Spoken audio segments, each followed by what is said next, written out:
Hey friends, Elizabeth here from Plant-Based Bride, back again with another video, and today I am super excited to share with you all of the books I finished in October. I would also love to hear about the books you finished, so as always, leave them in the comments down below. Let me know your favorite and least favorite read of the month, and also if you read any of the books I'm going to talk about in this video, I would love to hear your thoughts on them. So as always, I'm going to start by going through the stats for the month. Now, I know not everyone loves the reading stats, so of course there are chapters in the timeline of the video as well as in the description box, so you can click around if you want to skip to the first book and come back to listen to the stats at the end, or maybe you just don't care about stats at all, you can just skip over them. But for those of us who enjoy looking at those numbers, here are my stats for reading in October. I read a total of 13 books in October, a very appropriate number if I do say so myself, with a total of 3,419 pages read. I did have a DNF this month, which was really sad because I was pretty excited about reading this book. I'll talk about that at the end of the stats though.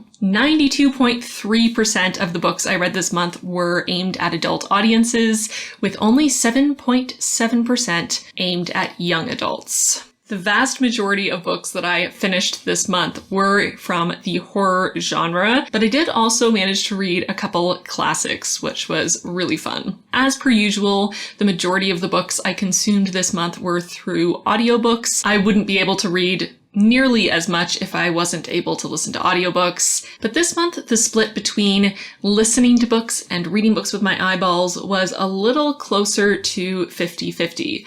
53.8% of the books I read were via audiobook, and then 30.8% were ebooks, and 15.4% physical books. As for my rating, you can sort of see there was a little bit of a split this month.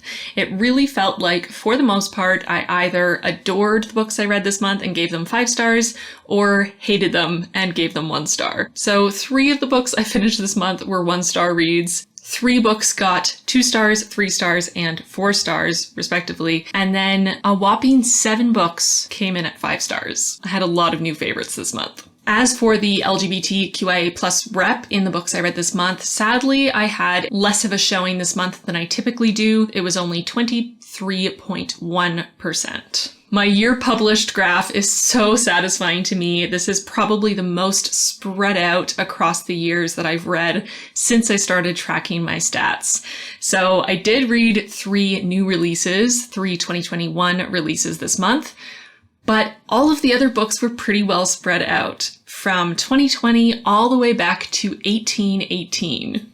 As for how I got the books I read this month, the majority were through Scribd or Scribed, which is a subscription service that offers audiobooks and ebooks, as well as other types of media. 21.4% I owned physically, and 21.4% I got from the library. Then 14.3% from Libro.fm, which is an audiobook service that helps to support small bookstores, and 7.1% from Audible. When it comes to author's identity, you can see things are a little more homogeneous than I would like this month.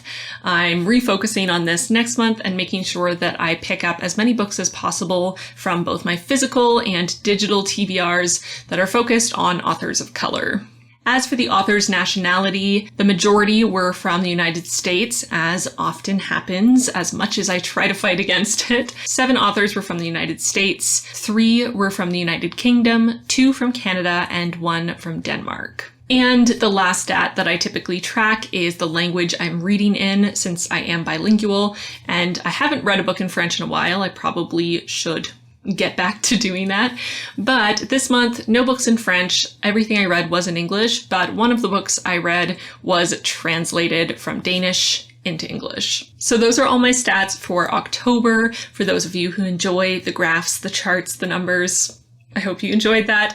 And for everyone else, let's hop in to talking about all of the books individually. So I'm going to start first with my 1 DNF for the month, which was White Smoke by Tiffany D. Jackson. And sadly, I did not get very far into the book. I think I was maybe 20% in when I decided to DNF. And please don't let that impact your own choice to read the book. I'm sure it's great, but there was a certain aspect of the protagonist, a phobia that she had that at first I thought would be a bit uncomfortable, but I would be fine with. And as I continued reading, I started to realize that I probably wasn't going to be fine with it, and I didn't know if I could continue. So at that point, I put down the book and I looked up reviews and saw that quite a few people mentioned that this sort of fixation on this phobia continued through the entire novel, and I decided that it wasn't the book for me. So if you also have a fear of bedbugs or have ever lived in a situation where you lived in fear of bedbugs, if you have any bedbug related trauma, I have never had bedbugs myself, but I had friends who did in college especially. I lived in Toronto for a decade, a big, heavily populated area. Bedbugs, along with other types of infestations like cockroaches,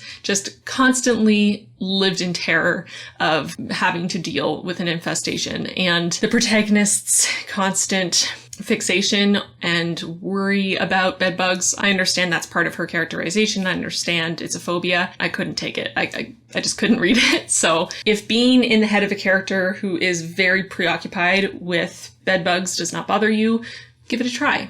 I've heard good things. That was my DNF for the month, but now into the books that I did actually finish. The first book I finished in October was All's Well by Mona Awad, and this is the second book I've read by this author. I read Bunny back in 2020 and I adored it. It is a favorite. It is so weird and fantastic and creepy and great, and I just loved it. So I was really, really hoping that All's Well would live up to my expectations after Bunny. And sadly, it didn't completely. All's Well is a story of Miranda Fitch, who is a professor at a university and directing a production of All's Well That Ends Well through her theater program. She also suffers from severe chronic pain from an injury and is struggling with prescription drug addiction because of the prescriptions that she was given to deal with the pain associated with her injury and chronic pain afterwards. And don't get me wrong, I did enjoy reading this book. I think it brought into focus a lot of the things that I enjoy most about Mona Awad's writing, which is a lot to do with her wild imagination, the weirdness of the stories she creates, but also the very repetitive, but not in a bad way, sort of chant-like prose that she just has such a great handle on that really adds to this sense of tension building up to something. It is really intriguing and, in my experience, really pulls you into the story and kind of holds you in a vice grip and doesn't let you go until the final page. And I definitely felt that with this book as well. I also really enjoy Mona Awad's commentary on chronic illness, which is something that she has had experience with personally, as well as the dismissal of the pain of women that is sadly prevalent in our society, and the exploration of witchcraft as a proxy for female liberation, which I'm discovering is a favorite theme of mine and comes up again in another book I read later this month. I always find it fascinating. Still, with all of these things that I really liked about it that sort of echoed what I enjoyed about Bunny, there was just something missing about this one, and it honestly took me weeks after finishing it to write any semblance of a review and to give it a rating, because I just felt so conflicted. Part of that is that the protagonist Miranda is deeply unlikable, which I always struggle with in any book I read. If I can't connect to a protagonist, I do really struggle to fully immerse myself in a story, to fully enjoy it.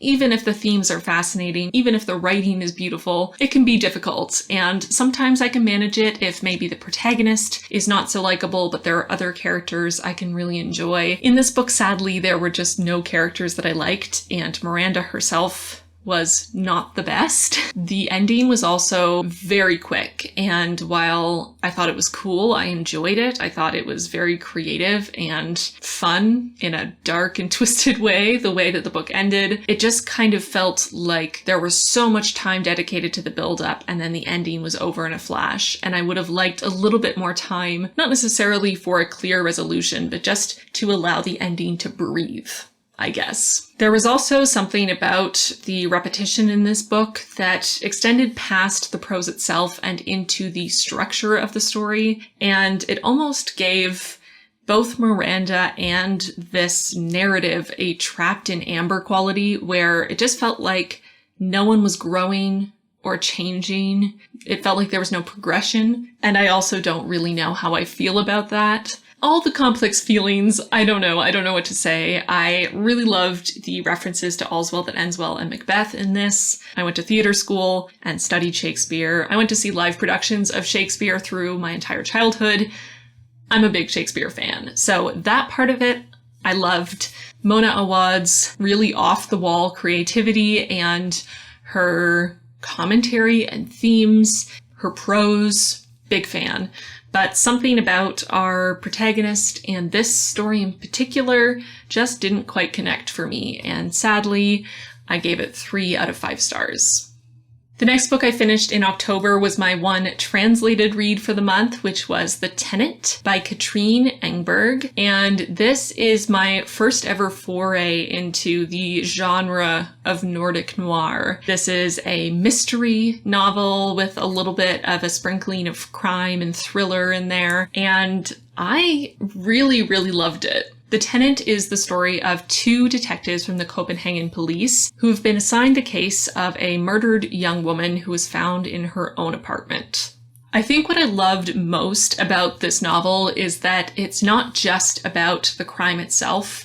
It's not just about the gruesome or salacious details or trying to shock the reader as much as possible, although there is a little bit of that, as you would expect in a murder mystery, thriller, crime novel. But really, a lot of the story felt like it was focused on the characters themselves. And we had some pretty awesome characters, very lovably grumpy characters that are just entertaining to read about. There's trauma and hurt and loss being processed by the characters, and some really interesting and heartwarming relationships, friendships, work relationships. There really was a deep emotional core in this novel that I did not expect when I started it. This is the first in a series, and the other novels are slowly being translated into English, as far as I know. So I'm really excited to keep reading more about Corner and Werner in the next installments of this series.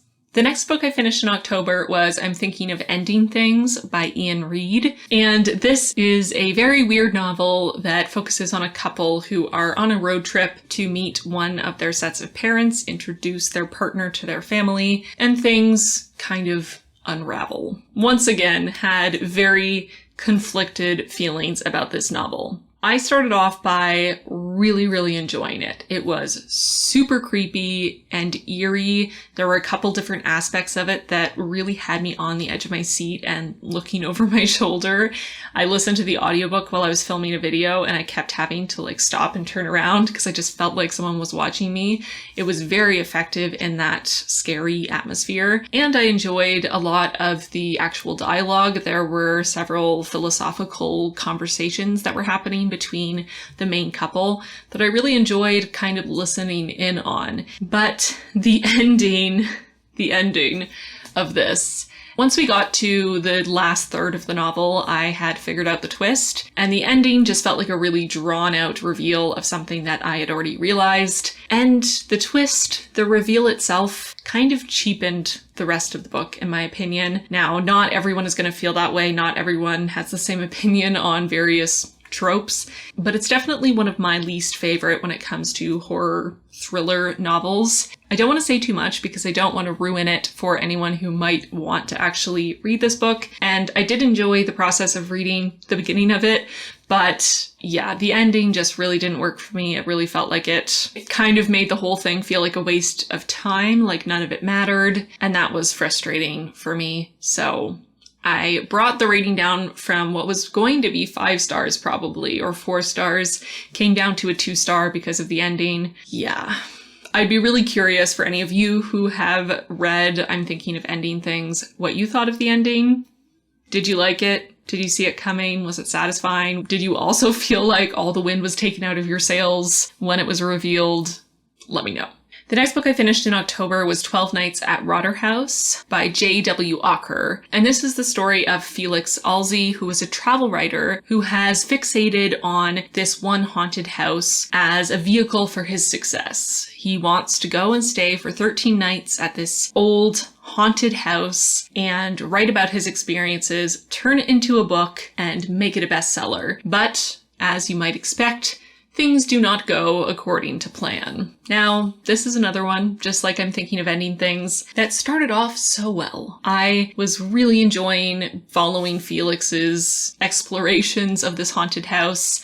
The atmosphere was top-notch, super creepy. It was very gothic feeling, very scary, but also tempered by Felix's skepticism about the paranormal. He very much was not a believer in ghosts, paranormal events, and his lightheartedness, his jokiness, and poking direct fun at horror tropes was really entertaining for me as another skeptic who enjoys scary stories. I enjoy ghost stories, but I personally do not believe in the paranormal. So it was fun to read a book about a skeptic in a haunted house sort of situation. And I started enjoying it even more when his best friend Thomas showed up. I thought their relationship was really interesting. They were sort of taking the first steps in healing their relationship after a chasm had pulled them apart. They had a jokey, familiar relationship. And I was just really enjoying the ride, and I was looking forward to seeing what the twist was going to be because I could tell one was coming. And then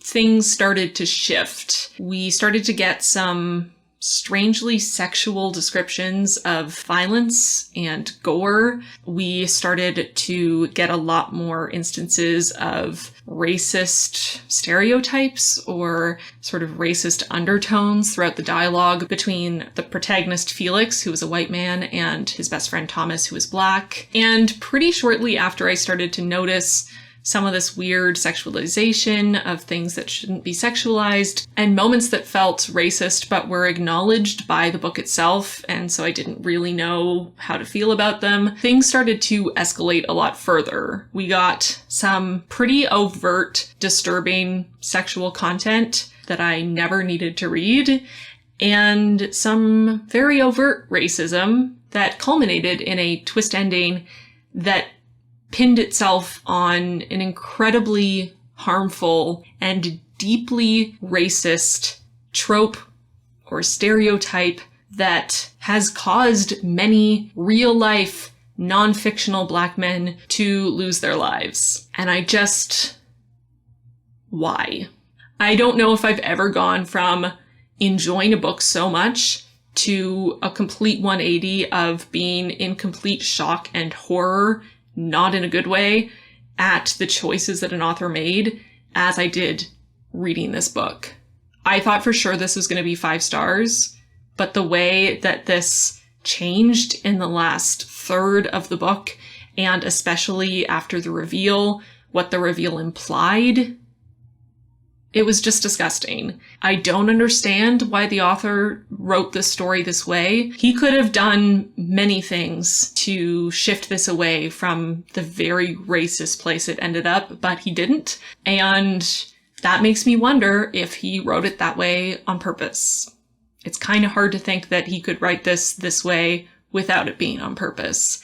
And that makes me super uncomfortable and also super pissed that this book exists, and also that I spent the time reading it and was duped into thinking it was going to be a good book. Yeah, not cool. Will not read more from this author. So that's that. 1 star. Yet another book whose ending ruined it, except this one ruined it way, way worse. Way worse. Way worse. The next book I finished in October was luckily much better, and it was Under the Whispering Door by T.J. Klune.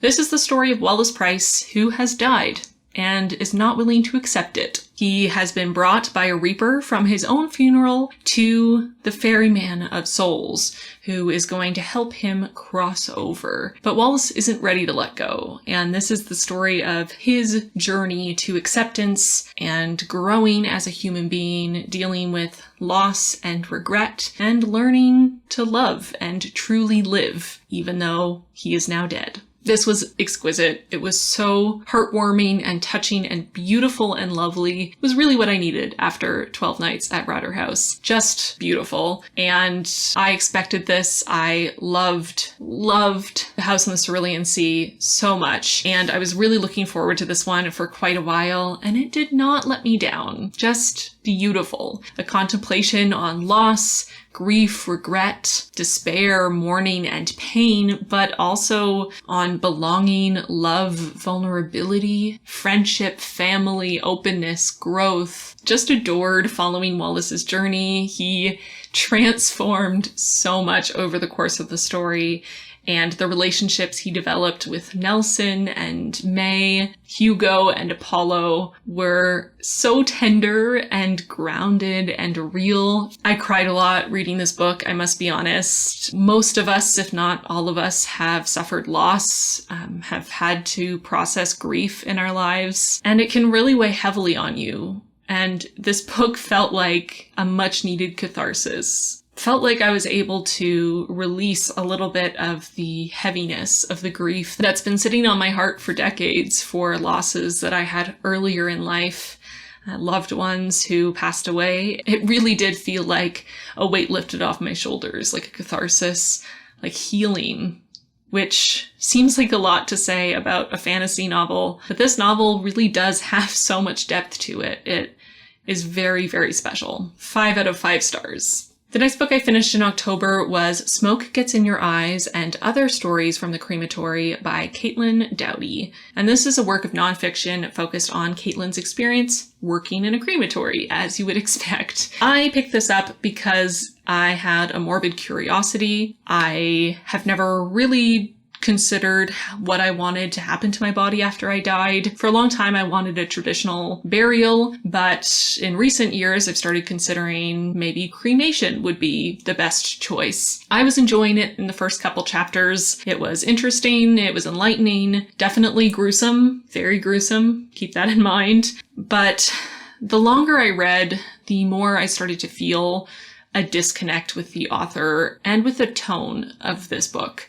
There was, in my opinion, a marked lack of depth here. The author wants us to think that she is exploring all of these metaphysical questions, these existential questions, and finding kernels of truth or revelation through that exploration. But to me, it felt like the author was far too guarded to be able to open up enough to actually make any of these grand realizations that it seemed like she was trying to sell to the reader. She had very little self-reflection and vulnerability throughout the novel. It very much felt like she had a wall up in these conversations, which was frustrating because it's sort of part of the premise, the idea that we're talking about death and loss and how that affects those who are left behind or not left behind, depending on the way we live our lives. And it just felt like she didn't go there. And I started to get more and more frustrated as the book went on that she wouldn't make those leaps, that she wouldn't open up in a way that would really make the book hit home in a much more visceral way. And what should have been moments for reflection and openness and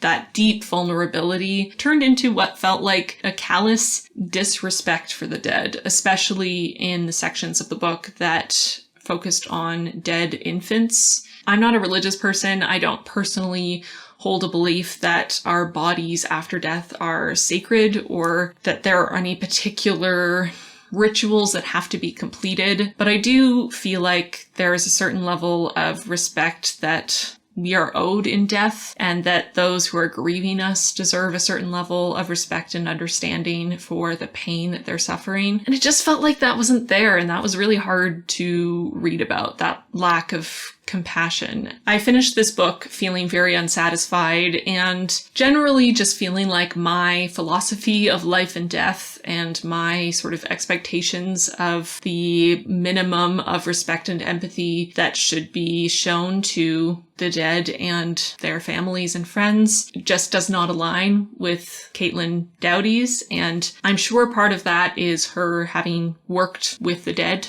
for a very long time. I'm sure that is desensitizing. And she also shared a little bit about some trauma that she had in her life that had to do with death. So there could be reasons for that disconnect. It just didn't work for me. So sadly, I gave it 1 star. I know this is an unpopular opinion because this book has over a 4-star average on Goodreads, but sorry, I just can't. It made me really uncomfortable.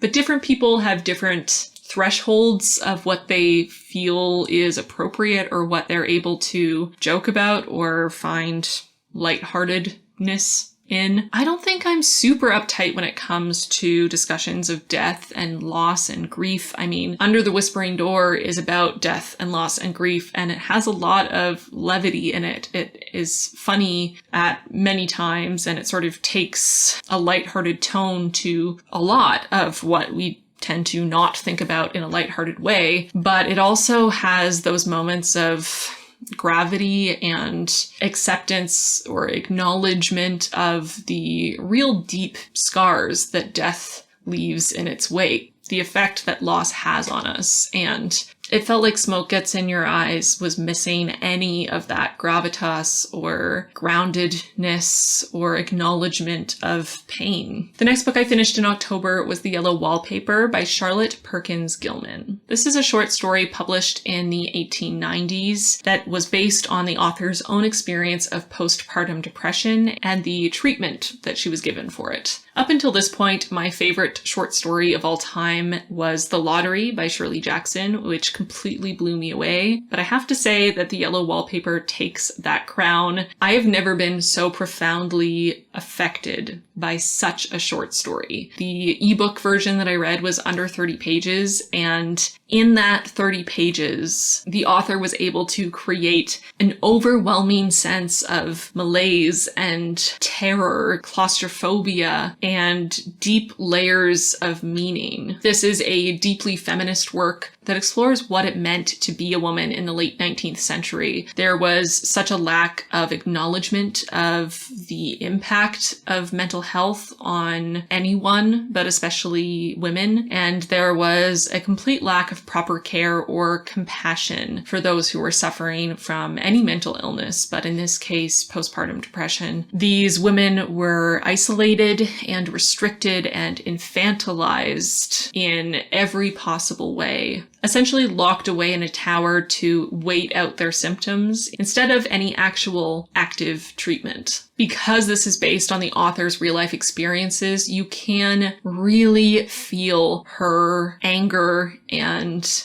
resentment beneath every single word. It feels so personal because it is incredibly visceral, and that makes it so much more powerful. This is Charlotte Perkins Gilman's real experience fictionalized, and it was a horrific time for her, and you can really feel that in reading this story. It's such a quick read. If you haven't read it, please do. I highly recommend it. It is incredibly creepy. You will get really freaked out reading it. If you're anything like me, you will get more and more restless by the moment. It is incredible. As haunting and horrifying as it is inspiring and powerful. Definitely recommend. The next book I finished in October was We Have Always Lived in the Castle by Shirley Jackson. And this one has been on my TBR for a while, and it didn't let me down. This is the story of Mary Catherine Blackwood, or Mary Cat, who lives with her agoraphobic older sister and disabled uncle in their huge Gothic family home after a tragic multiple murder devastated their lives. This book is compulsively readable. I could not put it down,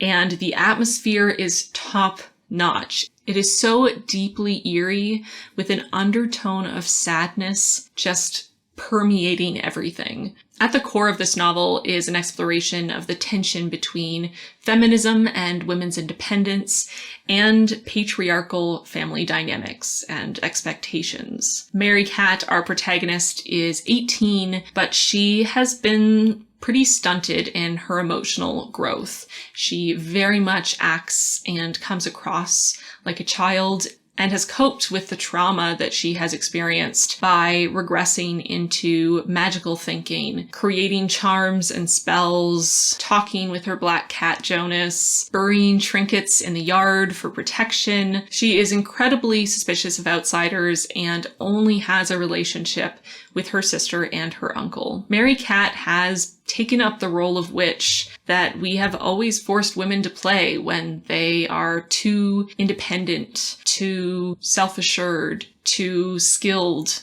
too willing to live their lives out from under the thumb of men. This novel expands further on the idea of rebellious women as witches that we saw in Mona Awad's All's Well, and I really loved how it was done in this novel.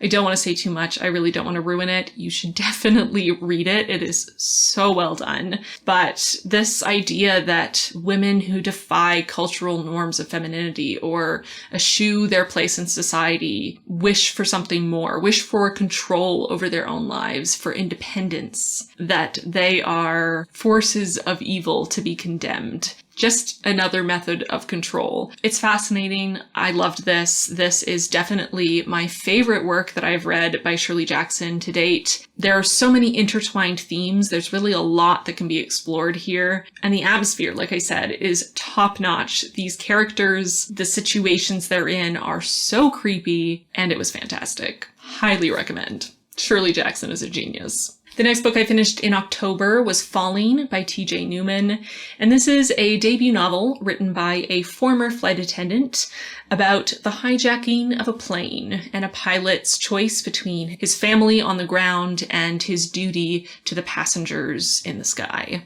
And I picked this up just with the expectation that it would be a fast-paced thriller.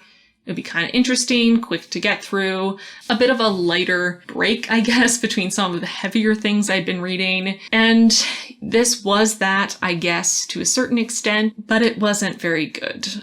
The author could not find a better villain for her story than a pair of Middle Eastern men who hate America and want regular Joe Americans to suffer for things that the government has done. So that's definitely not a harmful trope. There's no creativity there, and also, obviously, it reinforces really harmful stereotypes. Just completely unnecessary. And then the story itself was pretty lackluster. There was a lot of USA, America, rah rah. And the fact that the heroes in this story are, all American, regular Joes who are able to save the day because of their patriotism, teamwork, faith, and there's a weird undercurrent of the power of baseball also, which was hilarious to me. I do actually really like baseball personally. It's maybe the one sport I ever played well, but still it was weird. Yeah. I would not recommend that you waste your time reading this. Not only was there nothing of value in this novel or anything thought-provoking, but also it just contained such an unnecessarily harmful depiction of Middle Eastern men. Like, why? Did anyone need this? The answer is no. This audiobook was provided to me by Libro FM as an ALC for review. Clearly these are my own honest opinions, not affected by the fact that I listened to it for free. Although I'm glad it was free because I would be very disappointed if I spent money on it.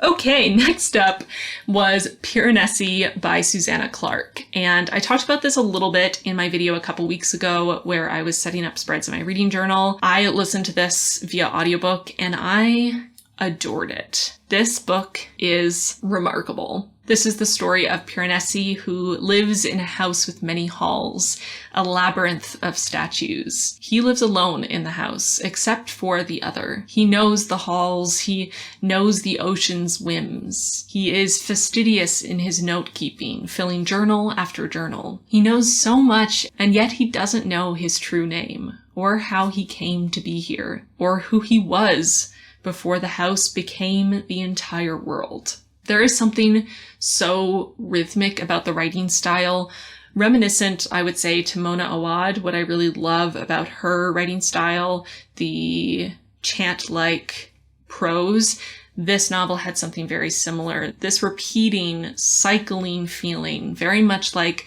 waves lapping against the shore or tides rising and falling, which is very appropriate for this book. This novel will take you so many places that you never expected, twisting and turning in search of the Minotaur at the center of the labyrinth. Or maybe the Minotaur is searching for you. Or maybe you are the Minotaur. I don't want to say too much. I feel like pretty much anything I say outside of this will ruin it. Please read this book. The audiobook is really well done, so check that out if you'd rather listen to it. I'm definitely going to read and or listen to this one again. Just fantastic. The next book I finished in October was We Are Okay by Nina LaCour. This is a young adult contemporary novel focused on our protagonist, Marin, who is dealing with a lot of loss and grief and trying to figure out where she belongs. I was so moved emotionally by this novel. I cried a lot reading this novel, especially towards the end. We Are Okay is such a touching and heartbreaking book about loss and love and belonging and new beginnings and healing of scars. Just so beautiful. I really feel for any and all children who didn't receive the deep, honest love of a parent or guardian that we all deserve. We all deserve that uncomplicated, unconditional, uncompromising love from at least one parental figure in our lives. And so many people don't have that. And it's just heartbreaking. It's heartbreaking. And Marin is really struggling with finding her place and to figure out how to move forward untethered as she is in the world. And there's just something so lonely and barren about Nina LaCour's writing style, as though she allows there to be that space between the words, between the themes, between everything. It just feels like there's so much emptiness in her writing in the best possible way. Almost like floating in space, surrounded by the void, just complete nothingness. That utter loneliness. It's beautiful. Definitely recommend. The next book I finished in October was The Picture of Dorian Gray by Oscar Wilde. This is a classic, of course, and it's been on my TBR for about 1 million years. I love Oscar Wilde's plays, but I had never read this classic novel, and I've heard many things. I've obviously sort of absorbed cultural references to this novel throughout my life, but nothing compares to the original in this case. This is the story of Dorian Gray, who is an incredibly beautiful young man who becomes obsessed with youth and beauty and trades his eternal soul to be able to hold on to those things for as long as possible. I'm so glad I finally read this. It is a fascinating exploration of the correlation or lack thereof between outer and inner beauty, between our appearance and the state of our souls. This novel explores greed, narcissism, hatred, vanity, obsession, and extravagance. It's an inspection and condemnation of our superficial preoccupation with youth and beauty, and the danger of being blinded by a pretty face or by a well-constructed turn of phrase. This novel is chock full of some of my favorite things in the world, which are Wilde-isms, as I call them. Oscar Wilde has such a control of the English language, such a hold on it. His ability to create lively characters that jump off the page, who have such fascinating philosophical discussions about life, love, art, morality, mortality, without it feeling like preaching, is just, he's a genius. I may not always agree with his characters, but I always enjoy listening to their points of view, and I just love the way that Oscar Wilde writes, the way that he paints with words. It's just beautiful. If you've never read anything by Oscar Wilde, please do. You are so missing out. This novel in particular is fascinating.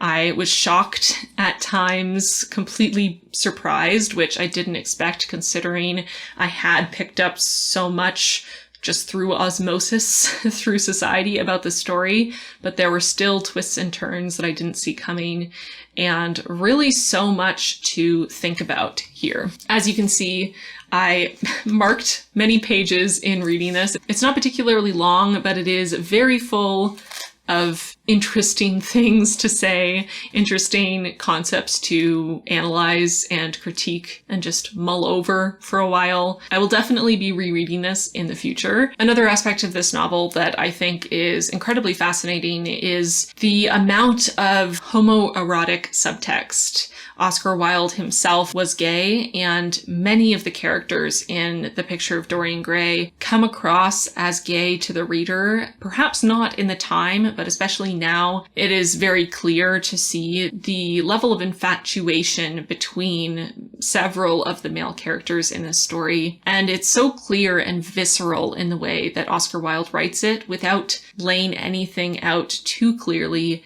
due to the restrictions of his time and his publisher. This novel really has everything. It is horrifying, but also tender and witty and grave. There is a moral message here, but it's also just lots of fun. I loved it. It's a classic for a reason. It is truly a masterpiece. And we finally made it to the final book I finished in October, which was Frankenstein, or The Modern Prometheus by Mary Shelley.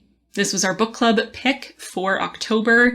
And again, just like The Picture of Dorian Gray, I have taken in so much Frankenstein imagery, so many references to Frankenstein throughout pop culture throughout my lifetime that I felt like I already knew everything that was to come. And boy, was I wrong.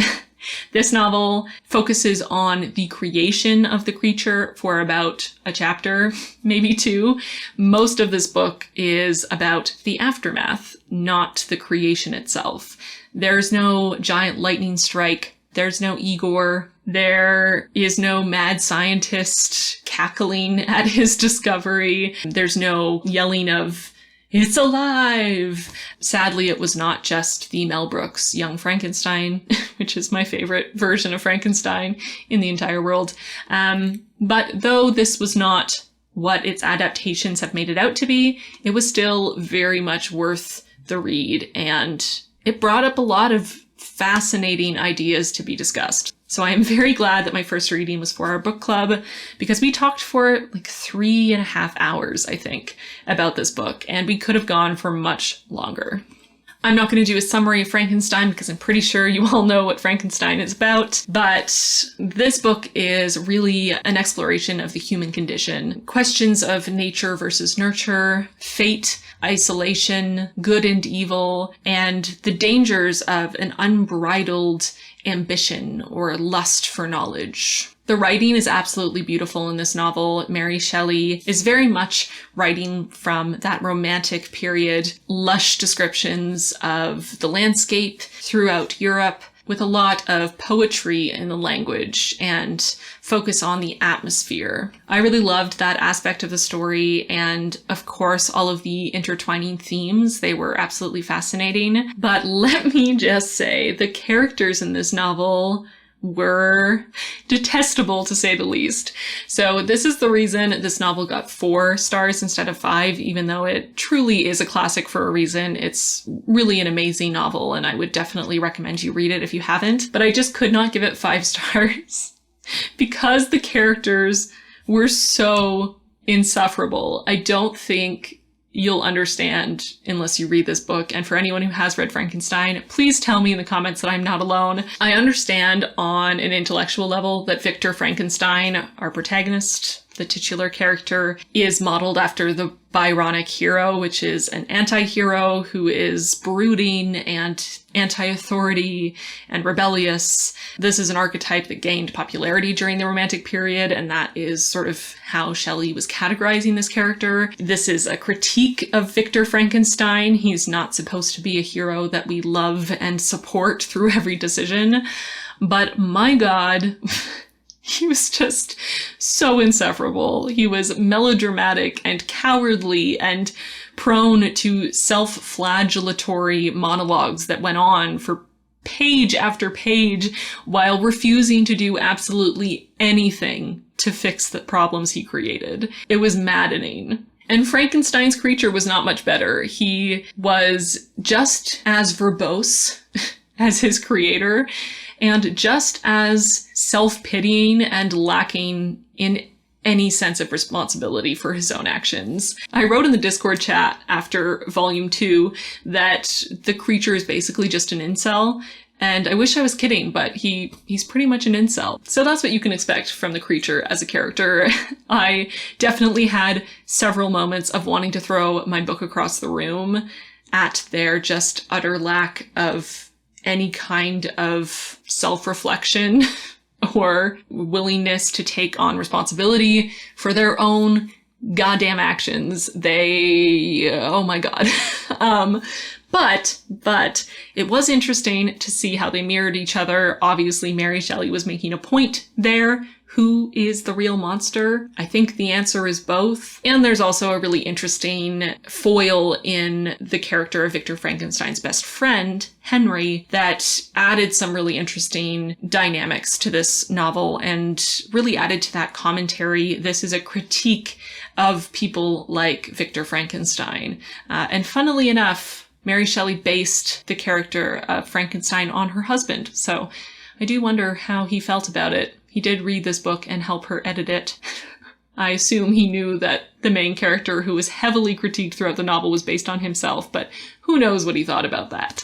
All that to say, this was an all-around fascinating novel. It resulted in one of our best discussions in the book club, so I'm very grateful for that. I found it really fascinating, and I will definitely be rereading it and analyzing it from different angles. It's definitely worth the read, but just keep in mind, if you haven't read it, do not expect likable characters. There aren't any. You will not find them. You will be frustrated by literally every choice they make, and you'll just have to live with it. So that's Frankenstein. 4 out of 5 stars, just because the lack of responsibility, the whining. There was so much whining. Those are all the books I read in October. I hope you enjoyed my little run through of what I thought of all of them. Again, please let me know your favorite and least favorite read from October, and if you've ever read any of the books I talked about. I really want to know your thoughts. Do you agree with me? Do you disagree with me? Let me know. Let's chat about it in the comments. And yeah, that brings us pretty much to the end of this video. Before I go, I want to take a brief moment to thank my patrons for their support.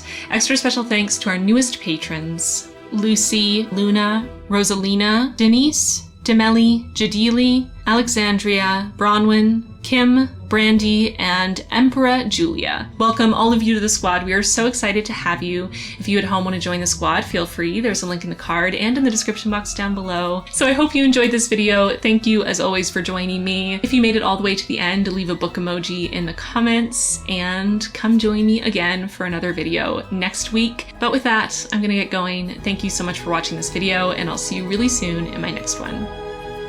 Bye, friends.